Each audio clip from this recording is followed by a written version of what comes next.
Headlines. రాష్ట్ర ఉప ముఖ్యమంత్రి పవన్ కళ్యాణ్ శ్రేష్ఠ షణ్ముఖ క్షేత్ర యాత్రలో భాగంగా తమిళనాడు రాష్ట్రం పళని క్షేత్రాన్ని దర్శించుకున్నారు. అరుల్ముగు దండాయుధపాణి స్వామివారి క్షేత్రంలో ఉచ్చకాల పూజలో పాల్గొన్నారు. ఆలయ అధికారులు, అర్చకులు స్వాగతం పలికి తీర్థ ప్రసాదాలు, శేష వస్త్రాలు అందించారు. పవన్ కళ్యాణ్ తో పాటు ఆయన కుమారుడు అఖిరానంద, టీటీడీ బోర్డు సభ్యులు ఆనందసాయి క్షేత్రాన్ని దర్శించారు.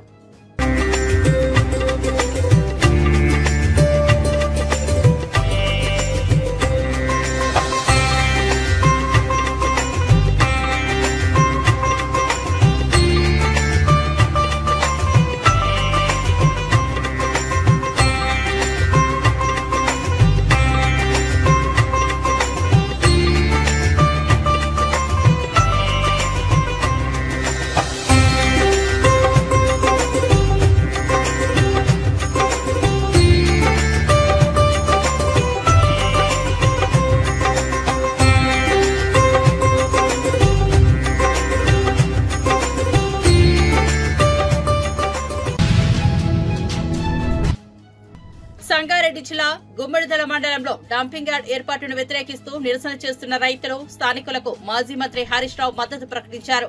ఈ కార్యక్రమంలో ఎమ్మెల్యేలు సునీత లక్ష్మారెడ్డి, చింతా ప్రభాకర్, మాణిక్రావు, ఎమ్మెల్సీ షంపీపూర్ రాజు, ఇతర ముఖ్య నాయకులు పాల్గొన్నారు. ఈ సందర్భంగా హరీష్ రావు మాట్లాడుతూ డంపింగ్ యార్డ్ తెచ్చి మా నెత్తిన వేయకండని స్థానికులు విజ్ఞప్తి చేస్తుంటే కాంగ్రెస్ ప్రభుత్వం మాత్రం మొండిగా వ్యవహరిస్తోంది. పర్యావరణం దెబ్బతింటది, నర్సాపూర్ చెరువు కలుషితమవుతోంది, ప్రజల ఆరోగ్యాలు దెబ్బతింటాయని స్థానికులు ఆందోళన వ్యక్తం చేస్తుంటే రేవంత్ సర్కార్ పట్టించుకోవడం లేదు. ఇక్కడి ప్రజల కోరిక మేరకు గతంలోనే ఈ పనులను ఆపాం, కానీ కాంగ్రెస్ ప్రభుత్వం మొండిగా వెళ్తోంది. రేవంత్ రెడ్డి ఎమర్జెన్సీ లెక్క చేస్తున్నాడు, 100 మందిని ఎత్తుకొని పోయి పోలీస్ స్టేషన్ లో పెడుతున్నాడు అని హరీష్ రావు మండిపడ్డారు. సంగారెడ్డి జిల్లాలో గుమ్మడిదల రైతులు ఇక్కడ కూరగాయలు గాని, పండ్లు గాని, పాలు గాని ఇక్కడ అద్భుతంగా మంచి పంటలు తీసేటువంటి రైతులు ఉన్నారు. 6 కాలం కష్టపడే మంచి రైతులు ఉన్నారు. ఇవాళ ఈ రైతులందరూ ఏం కోరుకుంటున్నారంటే మా నెత్తిన ఈ డంప్ యార్డ్ పెట్టకండి, మా ప్రజల్ని బతకనియండి అని చెప్పి ఇక్కడ ప్రజలు కోరుకుంటా ఉన్నారు. అందువల్ల మేము ప్రభుత్వాన్ని డిమాండ్ చేస్తున్నాం, తక్షణమే ఈ డంప్ యార్డ్ను రద్దు చేయండి. ఇంకెక్కడన్నా దూర ప్రాంతంలో ప్రజలకు ఇబ్బంది లేని చోట ఈ డంప్ యార్డ్ను ఏర్పాటు చేయాల్సిన అవసరం ఉంది. రేవంత్ రెడ్డి వచ్చిన తర్వాత లగచెర్ల చూసినాం, మొత్తం పోలీసు వాళ్ళని పెట్టి భూములు గుంజుకొని గిరిజన రైతులను జైళ్లలో పెట్టి బలవంతంగా భూములు గుంజుకునే ప్రయత్నం చేసిండు. ఇప్పుడే మాణిక్రావు గారు చెప్పినట్టు పచ్చటి పొలాలు ఉన్నటువంటి నేల్కల్లో అక్కడ కూడా ఫార్మాసిటీ పెట్టమని చెప్పి భూములు గుంజుకునే ప్రయత్నం చేస్తున్నారు. ఇవాళ మా గుమ్మడిదల మీద పడ్డారు. అయ్యా రేవంత్ రెడ్డి గారు, మా గుమ్మడిదలను మరో లగచెర్ల చేయకండి, మా రైతులు ఎట్టి పరిస్థితుల్లో ఒప్పుకునే పరిస్థితుల్లో లేరు. ఇప్పటికే 10 రోజుల నుంచి వివిధ రూపాల్లో ధర్నాలు చేస్తుండ్రు. అక్కడ పారానగర్లో చేస్తుండ్రు, ఇక్కడ గుమ్మడిదల్లో కూడా ధర్నాలు చేస్తున్నారు. ఎందుకోసం చేస్తున్నారు? ఇదంతా రేపు మా పిల్లల భవిష్యత్తు దెబ్బతింటుంది, మా ఆరోగ్యాలు దెబ్బతింటాయి, మా పంటలు దెబ్బతింటాయి, మా భూములు దెబ్బతింటాయి, మా చెరువులు దెబ్బతింటాయి, మా భూములు దెబ్బతింటాయి, మేము ఆగమైపోతామని చెప్పి ఇలా వద్దంటా ఉన్నారు. నువ్వు ఆలోచించి వెంటనే ఈ నిర్ణయాన్ని వెనక్కి తీసుకోవాలి. ఏంది పోలీసు వాళ్ళు ఏంది ఇందిరమ్మ రాజ్యం, ఇందిరమ్మ రాజ్యం అంటావు. వెనకట ఇందిరమ్మ ఎమర్జెన్సీ పెట్టిందట, ఇప్పుడు కూడా ఒక ఎమర్జెన్సీని తలపించే విధంగా ఉన్నది గుమ్మడిదల. 1000 పోలీసు వాళ్ళ, 2000 పోలీసు వాళ్ళ, ఊళ్ళే మంది ఎందరు ఉన్నారో పోలీసు వాళ్ళకి అంతమంది పెట్టిండ్రు. ఏం పద్ధతి ఇది? అంటే నువ్వు పోలీసులను పెట్టి భయపట్టిస్తా అనుకుంటున్నావా? ఇదేమన్నా ఎమర్జెన్సీ రాజ్యమా? ఇదేమన్నా మిలిటరీ రాజ్యమా? ఇది ప్రజాస్వామ్య ప్రభుత్వం. నిన్ను ఓట్లేసి గెలిపిస్తే మా నెత్తి మీద డంప్ యార్డ్ పెడతావా? ఓట్లేసిన పాపానికి ప్రజల్ని మోసం చేస్తావా? ఏ ఒక్కటి నువ్వు అమలు చేసినావు ఇప్పటిదాకా? మహిళలకు మహాలక్ష్మి 2500 అంటివి ఇవ్వకపోతివి, ముసలోళ్ళకు 4000 పింఛనంటివి రాకపాయే, రైతులకు రుణమాఫీ అంటివి సగం కూడా కాకపాయే. ఏది నువ్వు చేసిన పని? బస్ ఒకటి పెట్టినాడు, గదొకటే, గది తప్పేమి లేదు. అందులో కూడా పంచాయతీలే. ఇక వల్లభనేని వంశీ అరెస్టుపై హోంమంత్రి అనిత కీలక వ్యాఖ్యలు చేశారు. ఈ కేసులో చట్టం తన పని చేస్తుందన్న అనిత ఎవరైనా నేరం చేస్తే శిక్ష తప్పదని స్పష్టంగా తెలిపారు. పోలీసులు పూర్వాపరాలు పరిశీలించి చట్ట ప్రకారం చర్యలు తీసుకుంటున్నారని వివరించారు. ఎవరికీ వత్తాసు ఉండదని, న్యాయం విజయం సాధిస్తుందని అనిత అన్నారు. కేసు దర్యాప్తు వేగవంతం చేయాలని అధికారులకు సూచించారు. కర్మ సిద్ధాంతం అనేది నాకైతే గుర్తొచ్చింది. కొన్ని కర్మ సిద్ధాంతాలు కూడా ఉంటాయి కదా. లాస్ట్ టైం మీకు వాళ్ళకి గుర్తు చేయాలి, మమ్మల్ని కనీసం డీజీపీ ఆఫీస్ గేట్ కూడా ముట్టుకొని ఇచ్చేవారు కాదు. గేట్ కూడా ముట్టుకొని ఇచ్చేవారు కాదు. మా పార్టీ ఆఫీస్ నుంచి మేము బయలుదేరితే అక్కడ ముళ్ళ కంచెలు లాంటివి వేసి ఇనుప కంచెలు వేసేసి పోలీస్ ప్రొటెక్షన్ పెట్టేసి మమ్మల్ని లోపల కూడా వెళ్ళకుండా కిలోమీటర్ అవతలే మమ్మల్ని ఆపేసే పరిస్థితి. ఈరోజు చాలా మంది ఈ 7 నెలల కాలంలో డీసీపీని కలిసిన సందర్భాలు చాలా ఉన్నాయి వైఎస్ఆర్సీపీ వాళ్ళు. ఇదే ఎక్స్ మినిస్టర్ సంబటి రాంబాబు వీళ్ళందరూ కూడా ఈ 7 నెలల్లో 2-3 సార్లు వెళ్ళి డీసీపీని కలిసిన సందర్భం కూడా ఉంది. నిన్న డీసీపీ గారు ఏదో బిజీగా ఉండుంటారు, అక్కడున్న వాళ్ళకి ఇచ్చి రావాలి. దానికి ఇంత రాతాంతం చేసి మళ్ళీ పైగా డీసీపీ ఆఫీస్ని కూడా అంటే వాళ్ళు బ్యాక్ ఒక్కొక్కసారి వెళ్ళి వాళ్ళ గతం కూడా ఒకసారి గుర్తు తెచ్చుకుంటూ ఉండాలి. దాన్నే కర్మ సిద్ధాంతం అంటారు. అది ఎలా మర్చిపోకూడదు? మనం మర్చిపోయిన కర్మ అనేది మర్చిపోదు కదా. అదే జరుగుతుంది. అక్రమ అరెస్ట్ వైసీపీ ఎప్పుడు అక్రమ అరెస్ట్ అంటది. మమ్మల్ని చేస్తేనేమో అవి కరెక్ట్ అరెస్టులు, ఇవేమో అక్రమ అరెస్టులు. అందులో పెట్టినవేమి సెక్షన్స్ ఒకసారి చూసుకుంటే దానికి అనుగుణంగానే కోర్టు కూడా సబ్మిట్ చేశాము. జడ్జి గారు కూడా రిమాండ్ విధించారు. ఫర్దర్గా ఏం జరుగుతుందని కోర్టులు చూసుకుంటారు.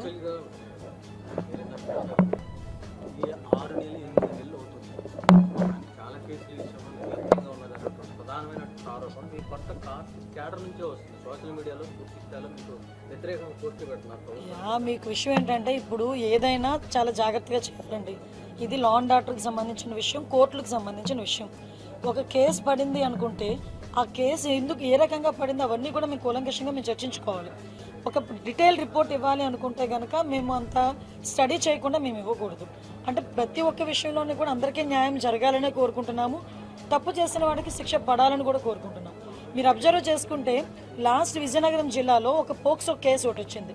పోక్సో కేసులో 3 నెలల కాలంలోనే అతగాడికి జైలు శిక్ష పడింది. అదే విజయనగరం జిల్లాలో 6 నెలల కాలంలోనే పోక్సో కేసులో 25 ఏళ్ళ జైలు శిక్ష పడిన సందర్భం కూడా ఉంది. రీసెంట్గా 10 days బ్యాక్ ఒక పోక్సో కేసులో 3 monthsలో శిక్ష పడింది. సో ఈ విషయంలో నేనేమంటానంటే పోలీస్ డిపార్ట్మెంట్ వాళ్ళు కానీ ప్రాసిక్యూషన్ వాళ్ళు కానీ ఈ ఇద్దరు కూడా కోఆర్డినేట్ చేసుకొని ఎఫ్ఐఆర్ నోట్ చేసిన దగ్గర నుంచి ఛార్జ్ షీట్ నోట్ చేసిన దగ్గర నుంచి కూడా కోఆర్డినేట్ చేసుకుని వెళ్తే శిక్ష పడే పరిస్థితులు కూడా చాలా ఎక్కువగా కనిపిస్తూ ఉంటాయి. అండ్ దానివల్ల ఎటువంటి ఇబ్బంది కూడా కలగదని నా ఉద్దేశం. యా, అది దురదృష్టం అండి. అంటే విషయం ఏంటంటే ఫర్దర్గా మీకు లాస్ట్ 4-6 monthsలో కూడా చూసుకుంటే యాక్చువల్ క్రైమ్ రేట్ 9% తగ్గింది. ఎందుకంటే మీరు అబ్జర్వ్ చేసుకున్నా కూడా ఎక్కడ కాంగ్రెస్ పార్టీలో చేరిన బీఆర్ఎస్ ఎమ్మెల్యేలు తమ నిర్ణయానికి పశ్చాత్తాపం పడుతున్నారని, అలాంటి పరిస్థితుల్లో కాంగ్రెస్ లోకి ఇంకా బీఆర్ఎస్ ఎమ్మెల్యేలు వెళ్తారని, బీఆర్ఎస్ ఎల్పీ విలీనమవుతుందన్న వార్తలు వట్టి ఊహాగానాలేనని, వాటిని పట్టించుకోవాల్సిన అవసరం లేదని మాజీ మంత్రి తలసాని శ్రీనివాస్ యాదవ్ స్పష్టం చేశారు. తెలంగాణ బహుళ మీడియాతో మాట్లాడారు. జీహెచ్ఎంసీ స్టాండింగ్ కమిటీ ఎన్నికల్లో పార్టీ వైఖరిని ఈ నెల 17న ఖరారు చేస్తామని, మేయర్పై అవిశ్వాసం పెట్టే విషయంపై ఇంకా నిర్ణయం తీసుకోలేదని తెలిపారు. ఎమ్మెల్సీ ఎన్నికల్లో పోటీ చేయకూడదని పార్టీ నిర్ణయం తీసుకుందని, మా వ్యూహాలు మాకుంటాయన్నారు. 51% బీసీలు ఏ కులాలకు సంబంధం లేకుండా ఒరిజినల్ గా బీసీలే 51% ఉన్నారనేది లెక్క. ముస్లిం కాకుండా దాంట్లో ముస్లిం సంఖ్య తీసుకుంటే 10% అబోవ్ ఉన్నదనేది ఒకటి, ఎస్సీల సంఖ్య తీసుకుంటే 17% అబోవ్ ఉన్నదనేది రెండోది, మూడోది ట్రైబల్లో తీసుకుంటే వాళ్ళది కూడా 10.7% అనేది ఒక లెక్క పెరిగినట్ట. 370 వాళ్ళు తీసింది, ఏది 3.1 కాకుండా 354 775 అనేది వాళ్ళ లెక్క. ఈ 16 లక్షలు కాకుండా ఏది 3.1 ఇప్పుడు అడిగింది అంటే 3,70,00,000 మంది అనేది వాళ్ళ ఒరిజినల్ లెక్క వాళ్ళు చూపిస్తుంది. మేము అది తప్పు అంటూ సర్వే ప్రాపర్గా జరగలేదు, గ్రామాలలో జరగలేదు, హైదరాబాద్లో అయితే 30% కూడా జరగలేదు. నేను అసెంబ్లీలో కూడా చెప్పాను. దీంట్లో ఏంటంటే 0 to 6 అంటే పుట్టిన పిల్లల నుంచి 6 సంవత్సరాల వరకు ఉన్న వాళ్ళ సంఖ్య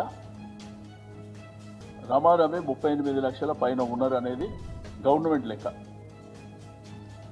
6 నుంచి 17 సంవత్సరాల వరకు ఉన్న వాళ్ళ సంఖ్య 62 లక్షల పైన ఉన్నారు అనేది గవర్నమెంట్ లెక్క. మరి 3,70,00,000 అంటే మరి మిగిలిన 60 లక్షల మంది ఎక్కడ పోయినని. రెండోది, మీరు తీసుకుంటే జనాభా లెక్కలు ప్రకారం ఈ 4,32,00,000 మంది 2024-25 పార్లమెంట్ ఎలక్షన్ల ఎలక్షన్ కమిషన్ అఫీషియల్గా ఇచ్చారు. ఎలక్షన్ కమిషన్ అఫీషియల్గా ఇచ్చిన డేటా ఉంది. 432నేమో మన అసెంబ్లీ ఎలక్షన్కి ఇచ్చారు. 332 వాళ్ళు ఇచ్చింది.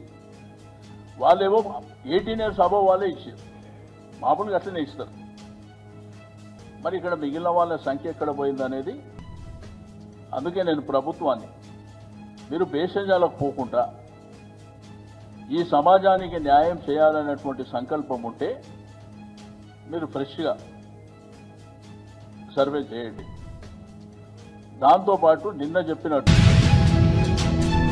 కడపలోని మేడ రఘునాథ్ రెడ్డి కన్వెన్షన్ లో జరిగిన ఎమ్మెల్సీ ఎంవి రామచంద్రారెడ్డి కుమారుడు సాయి సుధీర్ కుమార్ రెడ్డి లక్ష్మీ మోనికల వివాహ రిసెప్షన్ లో మాజీ సీఎం జగన్ హాజరయ్యారు. నూతన వధూవరులను ఆశీర్వదించి శుభాకాంక్షలు తెలిపారు. ఈ వేడుకలలో పలువురు రాజకీయ ప్రముఖులు, కుటుంబ సభ్యులు పాల్గొన్నారు. వేడుక ఘనంగా జరిగింది.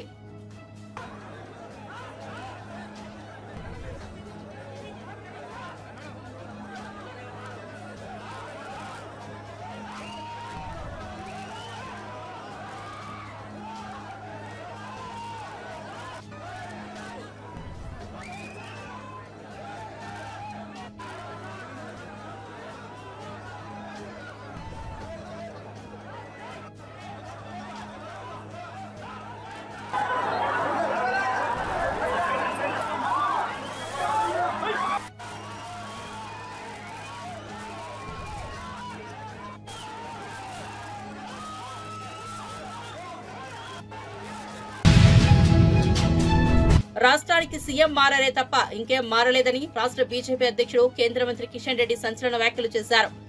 సంగారెడ్డి జిల్లాలోని కందిలో ఎమ్మెల్సీ ఎన్నికల ప్రచారంలో పాల్గొన్నారు. ఈ సందర్భంగా ఆయన మాట్లాడుతూ ఏడాది కాంగ్రెస్ పాలనపై అప్పుడే తీవ్ర వ్యతిరేకత వచ్చిందని కామెంట్స్ చేశారు.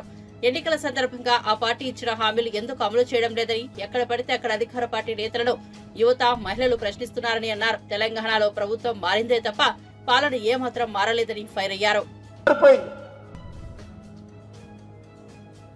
ఈ రోజు ఎక్కడ చూసినా కూడా ఆ రోజు టీఆర్ఎస్ పార్టీ పాలక పార్టీ, ఈ రోజు కాంగ్రెస్ పార్టీ పాలక పార్టీకి సంబంధించినటువంటి ఎమ్మెల్యేలు ఏ రకంగా బెదిరిస్తా ఉన్నారో, ఏ రకంగా భూములు ఆక్రమించుకుంటున్నారో, ఏ రకంగా ప్రభుత్వం తమ చెప్పు చేతుల్లో పెట్టుకొని అధికార దుర్వినియోగం చేస్తా ఉన్నారో మనం చూస్తా ఉన్నాం. ఈ రాష్ట్రంలో కాంగ్రెస్ పార్టీ ఎన్నికలకు ముందు హామీలు ఇచ్చినప్పుడు ఈ హామీలు ఏ రకంగా అమలు చేస్తామో, ఏ రకంగా ఆర్థిక వనరులు సమకూర్చుకుంటామో ఏది కూడా ఆలోచన చేయలేదు. ఆ రోజు ఓట్లు కావాలా, అధికారం కావాలా, దానికోసము ఏదైనా అనేక రకాల హామీలు ఇచ్చారు. మరి ఈరోజు తెలంగాణ సమాజం ప్రశ్నిస్తుంది కాంగ్రెస్ పార్టీ. ఈరోజు తెలంగాణ సమాజము ప్రశ్నిస్తుంది రాహుల్ గాంధీని. తెలంగాణ నిరుద్యోగులు ప్రశ్నిస్తున్నారు రేవంత్ రెడ్డిని. ఏమైంది మీ హామీలు అడుగుతా ఉన్నారు. ఇచ్చినటువంటి హామీలు ఎందుకు అమలు చేయలేకపోతా ఉన్నారు? లేనప్పుడు ఏ రకంగా మిమ్మల్ని విశ్వసించాలో ఈరోజు ఆలోచన చేయాలి. రాష్ట్రంలో మార్పు రాలా. మార్పు ముఖ్యమంత్రి ఒకడే మారాడు. మారింది ఒక జెండానే మారింది, పేరే మారింది. కానీ అదే రకమైనటువంటి పరిపాలన, అహంకారపూరితమైనటువంటి పరిపాలన, దోపిడీ పాలన, ప్రజలకు ఇచ్చినటువంటి హామీలు అమలు చేయనటువంటి పాలన, ఒక దుర్మార్గమైనటువంటి పాలన.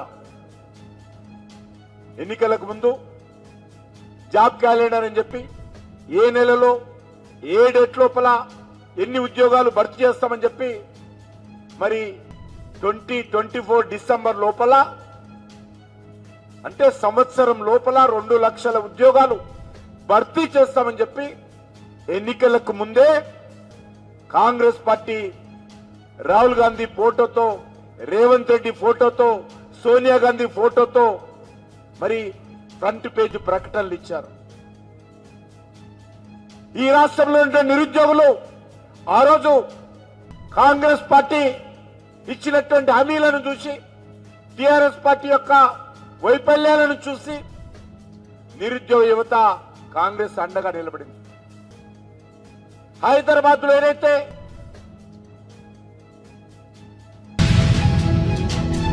ప్రముఖ నటుడు మోహన్ బాబుకు చెందిన విద్యా సంస్థల సమీపంలో ఉన్న ఒక రెస్టారెంట్ పై జరిగిన దాడిని మంచు మనోజ్ ఖండించారు. బౌన్సర్ల సమస్య గురించి గతంలో నేను ఫిర్యాదు చేశాను. పోలీసు అధికారులు వెంటనే స్పందించి నాడు చర్యలు తీసుకున్నారు. ఈ దాడి గురించి నాకు కాల్స్ వచ్చాయి. బౌన్సర్లు ప్రతి ఒక్కరిని భయభ్రాంతులకు గురి చేస్తున్నారు. గొడవైన వెంటనే సీసీటీవీ ఫుటేజ్లు తీసుకువెళ్లిపోయారు. ఇక్కడ జరుగుతున్న విషయాల గురించి కొంతమంది విద్యార్థులు నాకు లేఖలు రాశారు. దానిపై నేను ప్రశ్నించడం మొదలు పెట్టాక నాపై లేనిపోని అభండాలు వేస్తున్నారు. పైగా వాటికి కుటుంబ వివాదాలని చెబుతున్నారు. నా కుటుంబంలోని మహిళలను టార్గెట్ చేశారు. ఇది ఆస్తి గొడవ కాదు, ఆత్మ గౌరవానికి సంబంధించిన విషయమని మనోజ్ అన్నారు. అక్కడ ఆ ఫంక్షన్ లో కూడా నేను మాట్లాడడం జరిగింది, తొక్కుదామని చూస్తున్నారని. ఎందుకురా వీడు ఆడియో ఫంక్షన్కి వచ్చి ఇది మా మీద ఒక ట్రైలర్ టీజర్ లాంచ్కి వచ్చి ఒక మంచి మూవీ ఫంక్షన్కి వచ్చి ఎందుకు ఇది అన్నాడు. ఎందుకన్నానంటే అన్న, నేను అక్కడికి వెళ్ళి ఫంక్షన్కి స్టేజ్ ఎక్కక ముందు నేను ఈ ప్రాంతంలో ఉన్నానని చెప్పి ఇక్కడ ఎవరైతే మనకు సపోర్ట్గా ఉన్నారో, ఎవరైతే కొంచెం గొంతు విప్పి కొంచెం ముందుకొచ్చి నాకు లెటర్లు పంపించి ఇక్కడ జరిగే అన్యాయాలు చెప్తున్నారో వాళ్ళ మీద దాడులు మొదలుపెట్టారు. ఎప్పటి నుంచో ఆ దాడులు బయటికి చెప్పుకోలేరు అన్నమాట. ఎందుకంటే ఎన్నో కోట్లు పెట్టి వాళ్ళ పొలాలు కొనుక్కొని కొంతమంది ఇక్కడే వాళ్ళ పొలాల మీద బిల్డింగ్లు కట్టుకొని ఎన్నో కోట్లు ఖర్చు పెట్టి లోన్లు తీసుకొని బిల్డింగ్లు కట్టుకొని వచ్చే డబ్బు మీద, వచ్చే ఫీజుల మీద, వచ్చే హాస్టల్ రెంట్ల మీద బ్రతుకుతున్నారు. వాళ్ళకి వచ్చేది అన్న దాంట్లో నుంచి హేమాద్రి నాయుడు వీళ్ళందరూ కలిసి కొట్టి బెదిరించి ప్రతి ఒక్కరి దగ్గర డబ్బు వసూలు చేస్తున్నారు. పర్ స్టూడెంట్కి ఇంత అని చెప్పి ఈ కంప్లైంట్స్ నాకు వచ్చింది. ఇదేంటి ఇలా జరుగుతున్నాయంట, ఇవన్నీ మనుషుల్ని పంపిస్తున్నారు, ఇలా కొట్టుపిస్తున్నారు అని చెప్పి నేను క్వశ్చన్ రైజ్ చేసిన తర్వాత నా మీద ఇలా అబండాలు వేయడం, కుటుంబ సమస్యలను చెప్పడం, ఇదంతా ఒక మీడియా హెడ్గా ఇంత ముందు పనిచేసి ఇప్పుడు మీడియా బ్యాక్గ్రౌండే లేకుండా ఒక క్యాంపస్కి ఒక ఎడ్యుకేషన్ 17,000 మంది స్టూడెంట్స్కి హెడ్గా ఉండి క్యాంపస్ నడిపిస్తూ ఇక్కడ ప్రతి ఒక్కరిని బెదిరించుకుంటూ ఒక క్వశ్చన్ అడిగితే ఒక మీడియా స్టైల్ వీడి మీద ఒక స్టోరీ క్రియేట్ చేయడం, అలాగా వీడి మీద ఒక స్టోరీ క్రియేట్ చేసి వీడు తాగేసి వచ్చి ఆస్తుల కోసం అడుగుతున్నాడు, కొట్లాడుతున్నాడు అని చెప్పి, సరే వీడినంటే ఇంక్లూడ్ చేస్తే వీడు వినడు, వీడి వైఫ్ని ఇంక్లూడ్ చేద్దాం, వీడి పిల్లల్ని ఇంక్లూడ్ చేద్దాం, సరిపోతే వాళ్ళ అమ్మని కూడా ఇంక్లూడ్ చేద్దాం అనుకుంటూ లేడీస్ మీద టార్గెట్ చేయడం మొదలుపెట్టారు. వినయ్ గారు పలువురు చాలా మందితో అదే హెడ్స్ తో కూర్చొని అందరూ హాస్టల్స్ కూర్చొని చెప్తూ ఉంటే నిలబడి, సార్ ఇక్కడ టెర్రరిస్టులు లేరు, పిల్లలే, ఎంతెంత బౌన్సర్స్ ఎందుకు సార్, వాళ్ళు కొంతమంది బౌన్సర్స్ రాత్రి అయితే తాగేస్తున్నారు, ఇక్కడ గొడవలు చేస్తున్నారు, దయచేసి వాళ్ళతో ఇవి అవుతుంది, ప్రొఫెషనల్ సెక్యూరిటీ గార్డ్స్ ని పెట్టండి సార్, ప్రొఫెషనల్ ఆర్మీ వాళ్ళని పెట్టండి సార్, ఆల్రెడీ ఆర్మీ వాళ్ళు కొంతమంది ఉన్నారు, ఇంకా పూర్తిగా వాళ్ళని పెట్టి డిసిప్లైన్ గా ఈ అలవాట్లు నేను వాళ్ళని సెలెక్ట్ చేసి పెట్టాలి. ఇంతమంది స్టూడెంట్స్ ఉన్నారు. నేను ఫస్ట్ నుంచి ఒకటే చెప్తున్నా, మా ఏరియాలో ప్రతి ఒక్కరిని భయాంతులతో గురి చేస్తున్నారు. సో మళ్ళీ చెప్తున్నాను, ఇక్కడ వీళ్ళని ప్రతి ఒక్కరిని ఇప్పుడు ఈ రోజు కొట్టు మూసుకొని పారిపోయాడు. వీరు నోటీస్ చేస్తే నేను గొడవ అయిన వెంటనే సీసీటీవీలు లాక్కొని వెళ్ళడం, హైదరాబాద్ లో కూడా నా ఇంట్లో నుంచి సీసీటీవీలు లాక్కొని వెళ్ళడం, ఎక్కడే గొడవ జరిగినా సీసీటీవీలు లాక్కున్నా. సో ఇది ఆనవాయితీ అయిపోయింది. దయచేసి నేను రిక్వెస్ట్ చేస్తున్నాను, ఎమ్మెల్యే గారిని కూడా నేను ట్రై చేశాను, సార్ నాని గారు మీకు నమస్కారం, ఇక్కడ ప్రజలందరికీ మీ సపోర్ట్ కావాలి sir, we are doing a good governance. Pulwama ఘటనలో ప్రాణాలు కోల్పోయిన వీర జవాన్లకు బీజేపీ ఏపీ అధ్యక్షురాలు రాజమండ్రి ఎంపీ దగ్గుబాటి పురంధేశ్వరి నివాళులర్పించారు. 2014 ముందు ఉగ్రవాదులు దేశంలో చొచ్చుకొని దాడులు చేసిన పరిస్థితి ఉందని, మోదీ ప్రధాని అయిన తర్వాత దేశ భద్రతను కాపాడడానికి పలు కీలక చర్యలు తీసుకున్నారని అన్నారు. సైనికుల కోసం అనేక విధి విధానాలు అమలు చేసి దేశ రక్షణను మరింత బలపరిచారని తెలిపారు. భారతదేశ ప్రధాని వారి యొక్క బలిదానాన్ని గుర్తించడం మాత్రమే కాకుండా ప్రతిసారి కూడా 2014 సంవత్సరానికి ముందు కనుక దేశంలో ఉన్నటువంటి పరిస్థితులు కనుక ఒక్కసారి ఆకలింపు చేసుకున్నట్లయితే, అంతకుముందు ప్రతిసారి పొరుగు దేశం నుండి ఉగ్రవాదులు మన దేశంలోకి చొచ్చుకుని వచ్చి మన సైనికుల్ని హతమార్చి, ఒక రకంగా చెప్పాలంటే కొన్ని సందర్భాల్లో వారి తలల్ని సైతం తెగనరికి వారి దేశానికి మొమెంటోస్గా తీసుకెళ్లేటువంటి పరిస్థితి మన దేశంలో ఉండేది. కానీ నరేంద్ర మోడీ గారు ప్రధాని అయిన తర్వాత ఎవరైతే సైనికులు దేశ రక్షణ కోసం వారి జీవితాన్ని అర్పిస్తూ ఉంటారు, జై జవాన్ జై కిసాన్ అనేటువంటి నినాదం కేవలం నినాదం కాదు, అది భారతీయ జనతా పార్టీ విశ్వాసం అనేటువంటి విషయాన్ని నిరూపిస్తూ సైనికులకి నిజమైన నివాళిగా ఆనాడు వారు ఉగ్రవాదులు పుల్వామా మీద దాడి చేసి 41 మంది మన సైనికుల్ని హతమారిస్తే వారు వెంటనే గుట్టు చప్పుడు లేకుండా పొరుగు దేశం భూభాగంలోకి మన సైనికుల్ని పంపించి అక్కడ ఉన్నటువంటి ఉగ్ర స్థావరాన్ని ధ్వంసం చేసి తిరిగి ఏ ఒక్క సైనికుడు తన ప్రాణం కోల్పోకుండా మన దేశానికి తిరిగి వచ్చినటువంటి సంఘటన మనందరికీ గుర్తుంటుందని చెప్పి నేనైతే భావిస్తాను. ఇది ఒక రకంగా చెప్పాలంటే నిజమైన నివాళి. 2014 సంవత్సరానికి ముందు కళ్ళప్పగించి చూసినటువంటి భారతదేశం ఇవాళ తనకున్నటువంటి బలాన్ని నిరూపిస్తూ ఎవరైనా సరే మా సైనికుడు ఒంటి మీద చేయి వేసినట్లయితే ప్రతి సైనికుడు వెనక 140 కోట్ల మంది భారతీయులు నిలబడి ఉన్నారు అనేటువంటి విషయాన్ని మోడీ గారు నిరూపించడం జరిగింది. ఇది చెప్పాలంటే నిజమైన నివాళి అని చెప్పి మనం అందరం కూడా గుర్తించాలి. భారత్ మాతా కీ జై. అది మాత్రమే కాకుండా సైనికులకి సంబంధించినటువంటి అనేక సమస్యలు, 1 ర్యాంక్ 1 పెన్షన్ ఏదైతే ఉందో అనేక దశాబ్దాలుగా అదొక సమస్యగా చూపిస్తూ దాన్ని ఎక్కడా కూడా పరిష్కరించకుండా ఇంతకు ముందు ఉన్నటువంటి ప్రభుత్వాలు కాలం వెళ్ళబుచ్చినట్లయితే నరేంద్ర మోడీ గారు వచ్చిన తర్వాత దాని మీద ఒక నిర్ణయం చేసి 1 ర్యాంక్ 1 పెన్షన్ ఏదైతే ఉందో ఆ సమస్యను కూడా పరిష్కరించినటువంటి వైనాన్ని ఖచ్చితంగా మనం అందరం కూడా ఇక్కడ గుర్తించవలసినటువంటి అవసరం ఉన్నది. అదేవిధంగా మన సైనికులు మన బార్డర్స్లో ఏవైతే మన భౌగోళికపరమైనటువంటి సరిహద్దులు ఉంటాయో అక్కడ వారు ప్రాణాలొడ్డి వారు క్షణక్షణం ఏమవుతుందో తెలియనటువంటి సందిగ్ధంలో కూడా ఏపీలో కూటమి ప్రభుత్వం అధికార మదంతో ప్రజలను హింసిస్తోందని వైఎస్ఆర్సీపీ ఎమ్మెల్యే తాటిపర్తి చంద్రశేఖర్ విమర్శించారు. తాడేపల్లిలో మాట్లాడుతూ గన్నవరం కేసులో సత్యవర్ధన్ను పోలీసులు అక్రమంగా నిర్బంధించారని ఆరోపించారు. తిరుపతిలో జనసేన నేత కిరణ్ రాయల్ దుర్మార్గానికి లక్ష్మీబలై ఆమెపై రివర్స్ కేసు పెట్టారని తెలిపారు. కక్షలే కర్తవ్యం అన్నట్లుగా ప్రభుత్వం వ్యవహరిస్తోందని వ్యాఖ్యానించారు. శాంతి భద్రతల్ని ప్రమాదంలోకి నెట్టివేసేటటువంటి పరిస్థితి క్రియేట్ చేస్తూ వారు చేసినటువంటి దుర్మార్గాల నుంచి ప్రజల్ని పక్కదారి పట్టించడానికి వారు చేస్తున్నటువంటి పన్నాగంలో భాగమే ఈ అక్రమ కేసులు. ఏ విధంగా అయితే వల్లభనేని వంశీ గారిని అరెస్ట్ చేశారో ఈ అరెస్ట్ చేసినటువంటి విధానాన్ని, ఆ కేసు పెట్టినటువంటి వ్యక్తిని అడ్డం పెట్టుకొని ఎస్సీ ఎస్టీ కేసుల్ని బనాయించి ఏ విధంగా న్యాయ వ్యవస్థల్ని, రాజ్యాంగబద్ధమైనటువంటి చట్టాలని తన చుట్టాలుగా మార్చుకొని అక్రమ కేసులు బనాయించి తప్పుడు కార్యక్రమాలు ఈ కూటమి ప్రభుత్వం చేస్తుందో స్పష్టంగా అర్థమవుతుంది. ఈ విధానాన్ని వైఎస్ఆర్సీపీ తీవ్రంగా ఖండిస్తుంది. వల్లభనేని వంశీ గారిని అరెస్ట్ చేసినటువంటి విధానం, వారి భార్యని అవమానపరుస్తూ వారి భార్య ప్రయాణించేటటువంటి కారులో పోలీసులు వచ్చి కూర్చొని వారిని రకరకాల పోలీస్ స్టేషన్లకి తిప్పినటువంటి విధానం, ఇది చాలా జూచ్చాకరంగా ఒక ప్రభుత్వంలో ఉన్నటువంటి వ్యక్తి ఎంతకైనా దిగజారొచ్చా, చట్టాలని అడ్డం పెట్టుకొని ఏ విధంగా అయినా చెయ్యొచ్చా అని చెప్పటానికి ఇది నిలువెత్తు సాక్ష్యంగా మనకు కనపడుతుంది. నిజంగా తెలుగుదేశం పార్టీ ఆఫీస్ మీద గొడవ చేశారని 94 మంది మీద ఏకంగా వైఎస్ఆర్ కాంగ్రెస్ పార్టీ కార్యకర్తల మీద, నాయకుల మీద, వల్లభనేని వంశీ గారి అనుచరుల మీద కేసులు కట్టడం, 44 మందిని జైళ్లకు పంపటం, ఇంత చేసినా కానీ వీళ్ళ రాక్షస తత్వానికి సంతృప్తి చెందల. ఎలాగైనా కానీ ఈ వచ్చేటటువంటి వ్యతిరేకతని, ప్రజా వ్యతిరేకతని డైవర్ట్ చేయాలి. ప్రతి నెల ఒక సెన్సేషన్ కేసుని క్రియేట్ చేయాలి. ఆ క్రియేట్ చేసి ఆ కేసులోనే ప్రజల యొక్క అటెన్షన్ని డైవర్ట్ చేయాలి. ఇది వారి పన్నాగం కాబట్టి పక్కా ప్రణాళికతోటి ఒక్కొక్క నెల మీరు గమనించినట్లయితే ఒక్కొక్క నెల ఒక్కొక్క కేసు. ఈ కేసులు పెడుతుంది ఎవరి మీద? కేవలం వైఎస్ఆర్ కాంగ్రెస్ పార్టీ నాయకుల మీద, సానుభూతి పరుల మీద. ఇవాళ ఈ రాష్ట్రంలో తెలుగుదేశం పార్టీ నాయకులు వ్యవహరిస్తున్నటువంటి తీరు, జనసేన నాయకులు వ్యవహరిస్తున్నటువంటి తీరు, చట్టాలను వారు ఉల్లంఘిస్తున్నటువంటి విధానం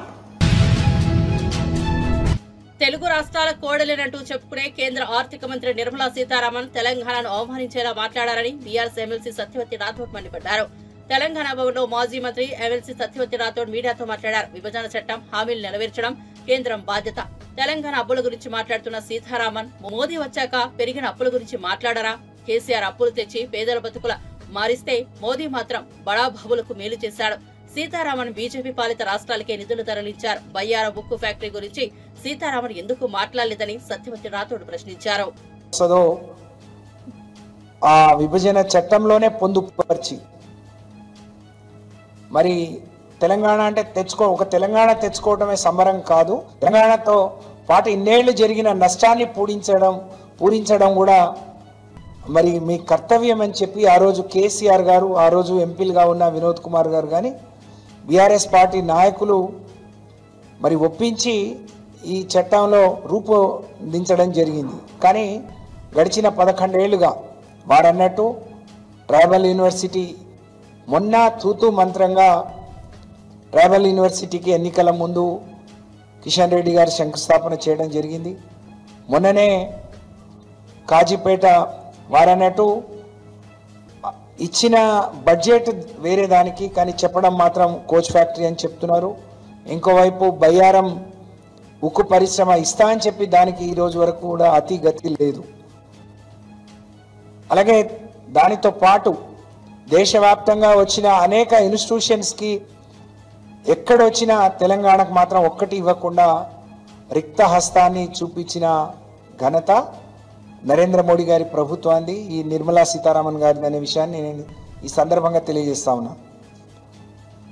2014లో మరి మిగులు బడ్జెట్గా ఉన్న రాష్ట్రం ఇవాళ లోటు బడ్జెట్గా ఉంది అని చెప్పి నిర్మలా సీతారామన్ గారు చెప్పే ముందు